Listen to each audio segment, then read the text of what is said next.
Now, White Pine County Daily News with Wyatt Cox. And KELY News is sponsored by Sahara Motors, the Kawasaki KX450, built out of the box with everything you need to dominate the track.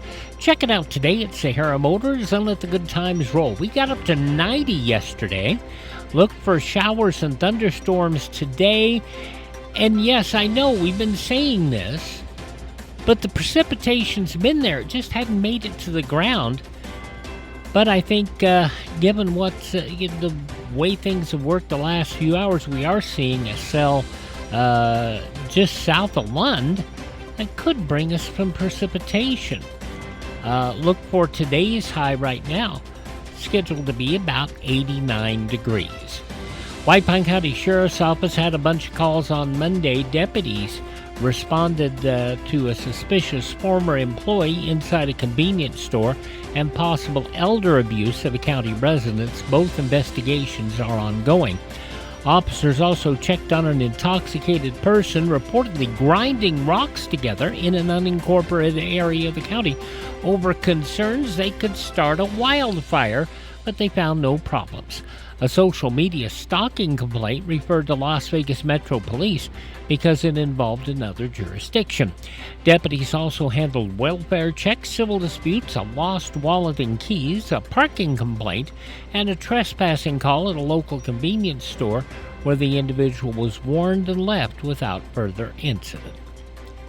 In other news from across the state, a federal lawsuit filed in district court alleges 96 former juvenile detainees were sexually abused while in Nevada's juvenile justice system between 2004 and 2022. The 209-page complaint names the state of Nevada, Clark County, and several current officials, claiming systemic failures allowed abuse to continue at multiple youth detention facilities across the state. Plaintiffs seeking damages, medical and mental health treatment, and a jury trial. Attorneys representing the former detainees say the case is about holding institutions accountable for failing to protect children in their care. State and county officials had not responded to requests for comment. George Kelsis has now waited more than 5 months for any action on his nomination to become Nevada's next U.S. attorney, making it one of the longest confirmation delays for the position in recent history. Now, while the nomination remains pending in the Senate, acting U.S. Attorney Sigal Chattah continues leading the office. Her appointment is also the subject of a federal appeals court case challenging its legality. A ruling is still pending. The outcome could determine whether Chattah remains in the position while the nominating process continues. President Trump has signed proclamations reducing the size of Utah's Bear Ears and Grand Staircase Escalante national monuments by about 90%, reversing protections restored by former President Biden. The Trump administration says the move will return more control to the state and could open portions of the land to mining and other development. Utah leaders praised the decision, tribal leaders and conservation groups criticizing it, saying the monuments protected sacred cultural sites and important natural resources. That action expected to face legal challenges. The House has passed the Sunshine Protection Act, a bill that would make daylight saving time permanent and eliminate the twice-yearly clock changes.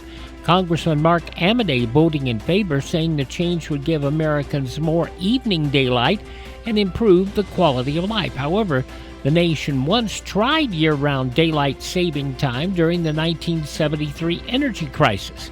The experiment proved unpopular after dark winter mornings raised safety concerns for school children and commuters, leading Congress to repeal the law less than a year later. That bill now moves to the Senate. At 8:18 for Sahara Motors, that's check of news from White Pine County and the state of Nevada. You see lots of commercials on television telling you to drive a little and save a lot. Dealers wanting you to drive to Salt Lake, Elko, Reno, and even Las Vegas. But ask them one question. What happens if there's a problem? Do you have to drive 3, 4, or even 6 hours to get service? Here at Sahara Motors in Ely, We service everything we sell right here in White Pine County. Shop here first, get our best deal, and you get that best deal by telling Shauna that Wyatt sent you by. Then if you want, shop other places. When you account for the drive, you'll find that it pays you to be a part of the Sahara Motors family. Stop by Sahara Motors, just about a mile north of Ely on US 93. Sahara Motors, we are White Pine proud. Tell Shauna Wyatt sent you by.